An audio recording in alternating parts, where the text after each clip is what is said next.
दोस्तों, एनटीपीसी का एग्ज़ाम चल रहा है, तो आज हम सॉल्व करने वाले हैं NTPC 16 June third shift paper.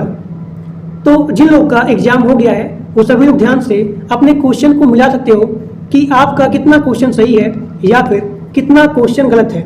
और जिन लोग का एग्ज़ाम नहीं हुआ है वो सभी लोग ध्यान से वीडियो को पूरा देखेंगे, क्योंकि बहुत ऐसे क्वेश्चन हैं जो कि डायरेक्ट रिपीट हो रहे हैं। तो जिन लोग का पेपर नहीं हुआ है वो लोग, मैं आपको जितना क्वेश्चन सॉल्व कराया हूँ 5 जून से लेकर के 16 जून तक, वो पूरा वीडियो आप देखेंगे, क्योंकि बहुत ऐसे क्वेश्चन हैं जो कि डायरेक्ट रिपीट हो रहे हैं। और मैं आपको पूरा विद फुल एक्सप्लेन के साथ बताया हूँ, ताकि उससे रिलेटेड जितने क्वेश्चन आए आप उसको आसानी से सॉल्व कर सको। अब यहाँ पे आपका क्वेश्चन आया हुआ है एनटीपीसी 16 जून थर्ड शिफ्ट में कि कैबिनेट शब्द हमारे संविधान में जोड़े गए हैं। तो किस संवैधानिक संशोधन के द्वारा कैबिनेट शब्द हमारे संविधान में जोड़े गए हैं? तो इसका आंसर हो जाएगा 44 कॉन्स्टिट्यूशन अमेंडमेंट एक्ट। अब यहाँ पे आपका अगला क्वेश्चन है कि COP 16 कॉन्फ्रेंस 2024 में आयोजित हुआ था कहाँ पे? काली, कोलंबिया में। तो इसका थीम क्या था?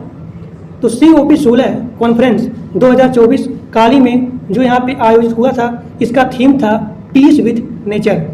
पीस विथ नेचर इसका थीम था। अगला क्वेश्चन आया है कि RBI की उपराज्यपाल यानी कि डिप्टी गवर्नर के रूप में अप्रैल 2025 में किसे अपॉइंटमेंट किया गया है? पहला ऑप्शन है शशिकांत दास, दूसरा ऑप्शन है उर्जित पटेल, और यहाँ पे तीसरा ऑप्शन है पूनम गुप्ता। तो आपका यहाँ पे आंसर हो जाएगा पूनम गुप्ता।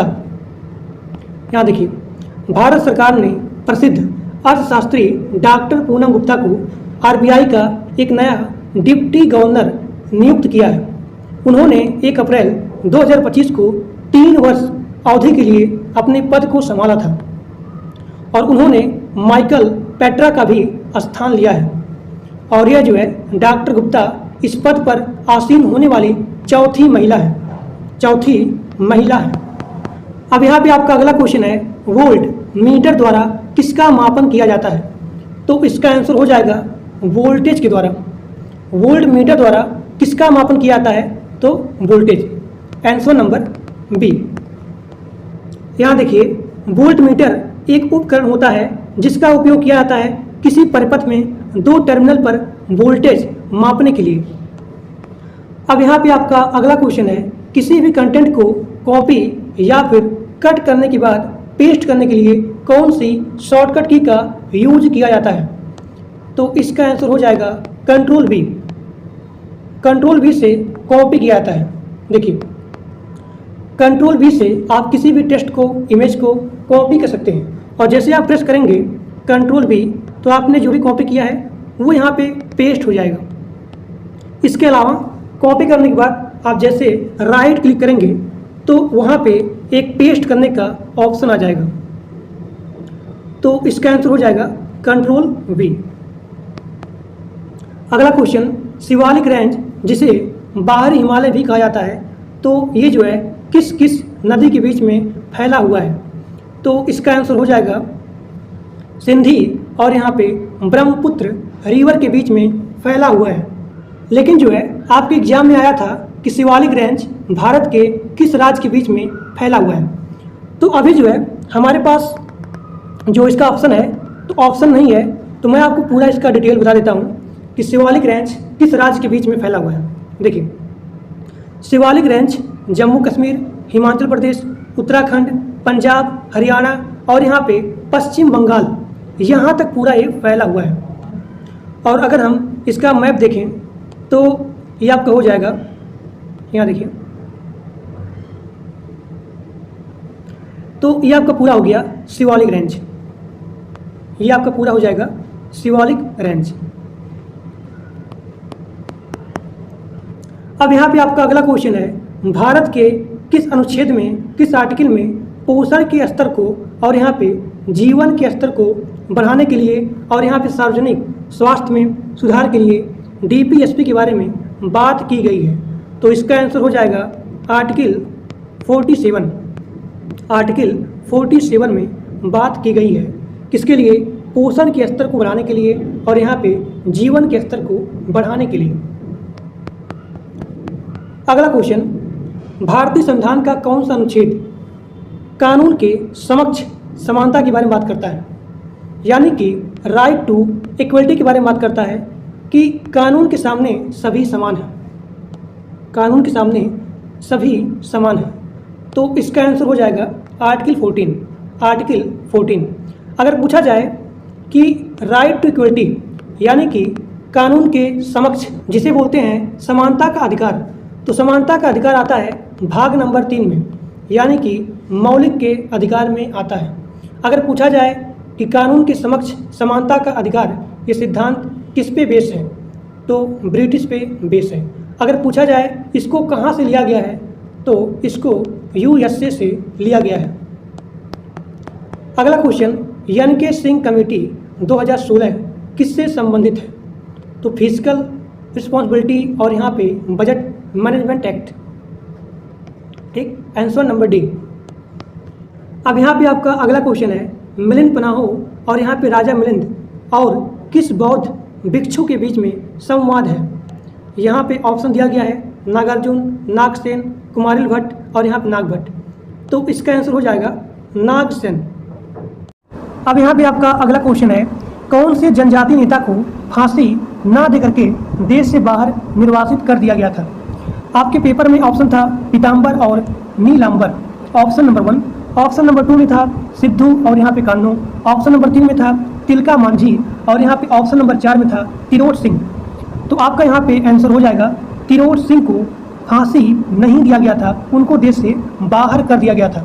देखिए, तिरोट सिंह जो कि मेघालय के खासी राजा थे, तो इन्होंने क्या हुआ कि अंग्रेजों ने इनको छल से बंदी बना लिया था और उन्हें गुवाहाटी लाया था।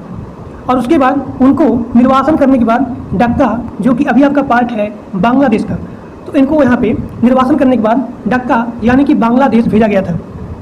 और उसके बाद इनको नज़र बंद करके रखा गया था और इनका शेष जीवन कैद में और यहाँ पे एक ही घर में बीता था। तो इसीलिए आपका यहाँ पे आंसर हो जाएगा तिरोट सिंह। इनको यहाँ पे फांसी की सज़ा नहीं दी गई थी। अगला क्वेश्चन, इनमें से कौन सा तत्व वाद्य यंत्र है? तो आपका यहाँ पे आंसर हो जाएगा बीड़ा। देखिए, आपके पेपर में बीड़ा ऑप्शन था, तो आपका यहाँ पे आंसर हो जाएगा बीड़ा। अब यहाँ देखते हैं कि तत्व वाद्य यंत्र क्या होता है। तो तत्व वाद्य यंत्र यह वे होते हैं वाद्य यंत्र जिनमें तारों या फिर तंतुओं के कंपन से ध्वनि उत्पन्न होती है। इन्हें उंगलियों, मिजराब या फिर गज से बनाया जाता है। तो अगर हम बात करें तात वाद्य यंत्र के उदाहरण के बारे में, तो इसमें आता है सितार, सारंगी, गिटार, सरोद, इकतारा, वीणा। तो आपका यहाँ पे आंसर हो जाएगा वीणा। अगला क्वेश्चन, तबकात ए मोइनुद्दीन नामक पुस्तक किसके द्वारा लिखा गया था? तो आपका यहाँ पे आंसर हो जाएगा मिन्हाजुद्दीन सिराज। मिन्हाजुद्दीन सिराज। निःशुल्क कानूनी सहायता के बारे में संविधान का कौन सा आर्टिकल है?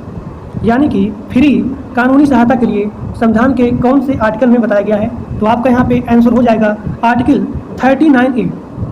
देखिए, भारत के आर्टिकल नंबर 39(1) के अनुसार समाज के गरीब और यहाँ पे कमजोर वर्गों को मुफ्त कानूनी सहायता करने का प्रावधान है।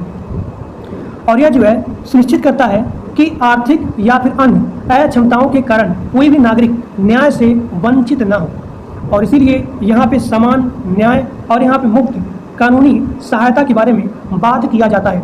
तो आपका यहाँ पे आंसर हो जाएगा आर्टिकल 39A। अब यहाँ पे आपका अगला क्वेश्चन है कि पावर पॉइंट में एक नया प्रेजेंटेशन यानी कि प्रेजेंटेशन खोलने के लिए आप किस पर क्लिक करते हैं? तो आपके पेपर में ऑप्शन दिया गया था न्यू का, तो यहाँ पे आपका आंसर हो जाएगा न्यू। देखिए, जैसे आप प्रेजेंटेशन ओपन करते हैं तो ऊपर लिखा रहता है न्यू, तो जैसे आप न्यू पे क्लिक करोगे तो यहाँ पे बहुत सारा पेज यहाँ पे ओपन हो जाएगा। अगर आपको ब्लैंक प्रेजेंटेशन पेज चाहिए तो जैसे आप न्यू पे क्लिक करोगे तो आप जैसे ब्लैंक प्रेजेंटेशन पे क्लिक करोगे तो आपका ब्लैंक प्रेजेंटेशन पेज ओपन हो जाएगा। या फिर अगर आप Ctrl+N का भी यूज करते हैं तो आपके सामने बहुत सारा पेज यहाँ पे ओपन हो जाएगा। जिस पे आपको क्लिक करना है वो चीज़ आप यहाँ पे क्लिक कर सकते हो। तो आपका यहाँ पे आंसर हो जाएगा न्यू। अब यहाँ पे आपका अगला क्वेश्चन है कि भारत में जनजाति कितने हैं। तो आपके पेपर में दिया गया था 730 ऑप्शन, तो आपका यहाँ पे आंसर हो जाएगा 730। यहाँ पे आप देख सकते हैं कि अनुसूचित जनजाति भारत के आबादी का लगभग 8.6% या फिर 10.4 करोड़ लोग हैं। भारत संविधान के अनुच्छेद 342 के तहत 730 से अधिक अनुसूचित जनजातियों को अधिसूचित किया गया है। तो आपका यहाँ पे आंसर हो जाएगा 730। अगला क्वेश्चन, भारत के पूर्व से पश्चिम की लंबाई कितनी है। तो इसका आंसर हो जाएगा 2933 किलोमीटर। इसका एरिया है अरुणाचल प्रदेश के कीबुथु जो कि पूर्व में है, तो कीबुथु से लेकर के गुजरात के रण ऑफ कच्छ, तो यहाँ तक इसको मापा गया है और इसका टोटल लंबाई है 2933 किलोमीटर। अब मान लीजिए आपसे पूछा जाए आने वाले शिफ्ट में कि भारत के उत्तर से दक्षिण की लंबाई कितनी है, तो इसका आंसर हो जाएगा 3214 किलोमीटर। अब यहाँ पे आपका अगला क्वेश्चन है कि थार डेजर्ट में कौन सी वनस्पति पाई जाती है। देखिए, थार डेजर्ट में बहुत सारे वेजिटेशन पाए जाते हैं, जैसे कि आपको हो गया खिचड़ी हो गया, रोहिड़ा हो गया, और यहाँ पे आपका हो गया कुमट हो गया, जाल हो गया, बैर हो गया, कैर हो गया। यहाँ देखिए बैर, कैर, नीम, पिंपा, और यहाँ पे देखिए यहाँ पे जैसे कि आपको हो गया पिंपा हो गया, बबूल हो गया, गिलोय हो गया, खजूर, शीशम, अनार, तो ये सारे वेजिटेशन पाए जाते हैं थार डेजर्ट में। तो जो भी आपके ऑप्शन नहीं है उसको आप लगा सकते हैं। अब यहाँ पे आपका अगला क्वेश्चन है कि वेब शिखर सम्मेलन 2025 का कहाँ पे आयोजित किया गया था। तो इसका आंसर हो जाएगा लिस्बन, पुर्तगाल में। अगला क्वेश्चन कि एमएस एक्सेल में वर्कबुक को सेव करने के लिए कौन से शॉर्टकट की का यूज किया जाता है। तो आपका आंसर हो जाएगा Ctrl+S का। जो लोग कंप्यूटर के क्लास को नहीं देखे हो सभी लोग जाकर के मेरे कंप्यूटर के क्लास को देख लीजिए। मैं आपको गारंटी देता हूं कि एनटीपीसी में 8 से 9 क्वेश्चन या फिर 7 से 8 क्वेश्चन आते हैं जो कि आपका इजीली हो जाएगा। और बहुत ही कम मिनट का मेरा कंप्यूटर का क्लास है, लगभग 39 मिनट का। तो सभी लोग जाकर के देख लीजिए, मैं आपको गारंटी देता हूँ कि एक सिंगल क्वेश्चन क्लास से बाहर नहीं आएगा। अब यहाँ पे आपका अगला क्वेश्चन है कि 2025 में किस गायिका को मरणोपरांत पद्म भूषण अवार्ड से सम्मानित किया गया था। तो आपका यहाँ पे आंसर हो जाएगा शारदा सिन्हा को। शारदा सिन्हा को। अगला क्वेश्चन, भारत ने विशेष ओलंपिक विश्व शीतकालीन खेल 2025 में कुल कितने पदक जीते थे। तो इसका आंसर हो जाएगा 33 पदक जीते थे। 33 पदक जीते थे। 8 मार्च से लेकर के 15 मार्च 2025 में टोटल 33 पदक जीते थे, जिसमें 8 था स्वर्ण पदक, 18 था रजत पदक और यहाँ पे 7 था कांस्य पदक। ठीक, और यह खेल जो है इटली के ट्यूरिन में आयोजित किया गया था। कांग्रेस ने 1905 अधिवेशन के बाद कौन सा अधिवेशन शुरू किया था। देखिए, कांग्रेस ने 1905 अधिवेशन के बाद कलकत्ता अधिवेशन शुरू किया था। कलकत्ता अधिवेशन शुरू किया था। देखिए, कांग्रेस ने 1905 के बनारस अधिवेशन जो है चालू किए थे, जिसकी अध्यक्षता किए थे गोपाल कृष्ण गोखले। गोपाल कृष्ण गोखले। और इसके बाद आता है 1906 में कलकत्ता अधिवेशन, जिसका अध्यक्षता किया था दादा भाई नौरोजी जी ने। दादा भाई नौरोजी जी ने कलकत्ता अधिवेशन की प्रिसाइड किया था। देखिए, कलकत्ता अधिवेशन में जो है स्वराज शब्द का पहली बार प्रयोग किया गया था और इसमें जो है स्वदेशी आंदोलन का समर्थन किया गया था। तो शायद जो है आपके ऑप्शन दिया गया था स्वदेशी आंदोलन, तो इसका आंसर हो जाएगा स्वदेशी आंदोलन। अगला क्वेश्चन, इनमें से कौन सा डिजिटल इंडिया का उद्देश्य नहीं है। देखिए, डिजिटल इंडिया का उद्देश्य क्या होता है। सरकारी सर्विस को इलेक्ट्रॉनिक रूप में नागरिकों तक पहुंचाना, डिजिटल लिटरेसी को बढ़ावा देना, रूरल सेक्टर में यानी कि ग्रामीण क्षेत्र में इंटरनेट ब्रॉडबैंड कनेक्शन को बढ़ावा देना, डिजिटल विभाजन को कम करना, इकोनॉमिक डेवलपमेंट को बढ़ावा देना, डिजिटल बेस जिसका ढांचा होता है उसको यहाँ पे निर्माण करना। तो यह आपका हो गया डिजिटल इंडिया का मुख्य उद्देश्य। तो इसके अलावा जो भी आपका ऑप्शन दिया रहेगा वो आपका यहाँ पे आंसर हो जाएगा। वित्त अधिनियम में किस वर्ष में ही STT यानी कि सिक्योरिटी ट्रांजैक्शन टैक्स शुरुआत की थी, जो कि वित्तीय बाजार लेन देन से कर एकत्र करने का एक स्वच्छ और कुशल तरीका था। तो किस वर्ष में किया था। तो इसका आंसर हो जाएगा 2004। 2004 में किया गया था। अब यहाँ पे आपका अगला क्वेश्चन है, जीनोम अनुक्रमण में कौन कौन से शामिल हैं। देखिए, जीनोम सीक्वेंसिंग का यूज क्यों किया जाता है, तो जीनोम सीक्वेंसिंग का यूज किया जाता है व्यक्तिगत चिकित्सा के लिए, रोगों को बेहतर समझ के लिए, फसल के वैरायटी को इम्प्रूवमेंट करने के लिए, ताकि यहाँ पे पैदावार ज़्यादा हो। तो ये सारे चीज़ शामिल होते हैं जीनोम सीक्वेंसिंग में। और यहाँ देखिए, इसका यूज किया जाता है किसी जीव के डीएनए को डिटरमाइन करने के लिए, निर्धारित करने के लिए। यहाँ देखिए, जीनोम सीक्वेंसिंग का यूज किया जाता है जो फसल होता है, जो क्रॉप होता है, उसकी वैरायटी को इम्प्रूवमेंट करने के लिए, ताकि यहाँ पे ज़्यादा पैदावार हो और उसकी वैरायटी में इम्प्रूवमेंट आए। और इसकी सहायता से डॉक्टर यह भी पता लगा सकते हैं कि जो भी आपको दवा दे रहे हैं वो दवा आपकी बॉडी पे कैसा रिएक्ट करेगा। ठीक, तो यह आपका हो गया जीनोम सीक्वेंसिंग। अगला क्वेश्चन, कैलोरीज थ्योरी ने किस सिद्धांत को रिप्लेस किया है, प्रतिस्थापित किया है। तो इसका आंसर हो जाएगा caloric fluid theory, caloric fluid theory. अगला क्वेश्चन, माइक्रोसॉफ्ट पावर पॉइंट में एक न्यू प्रेजेंटेशन क्रिएट करने के लिए किस शॉर्टकट की का यूज किया जाता है। तो आपका यहाँ पे आंसर हो जाएगा Ctrl+N का। यहाँ देखिए, यहाँ पे आपका अगला क्वेश्चन है, 2025 में विश्व का सर्वश्रेष्ठ हवाई अड्डा कौन सा है। तो इसका आंसर हो जाएगा सिंगापुर चांगी हवाई अड्डा। अगला क्वेश्चन, बजट में यमई, तो इसको जो है मानदंड को कितना किया गया है। आपके ऑप्शन दिया गया था 100 करोड़, 150 करोड़, 500 करोड़ और यहाँ पे 200 करोड़।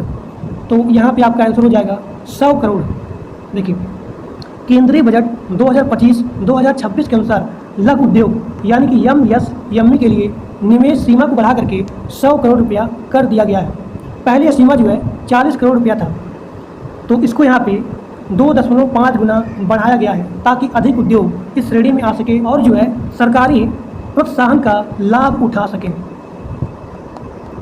अगला क्वेश्चन, निम्नलिखित में से किस चीनी यात्री ने मैत्रक शासक शिलादित्य का उल्लेख किया है। तो आपका यहाँ पे आंसर हो जाएगा वेनसांग। अगला क्वेश्चन, नागरिक संशोधन अधिनियम 2019 में किस धर्म को बाहर रखा गया है। तो आपका यहाँ पे आंसर हो जाएगा मुस्लिम धर्म को बाहर रखा गया है।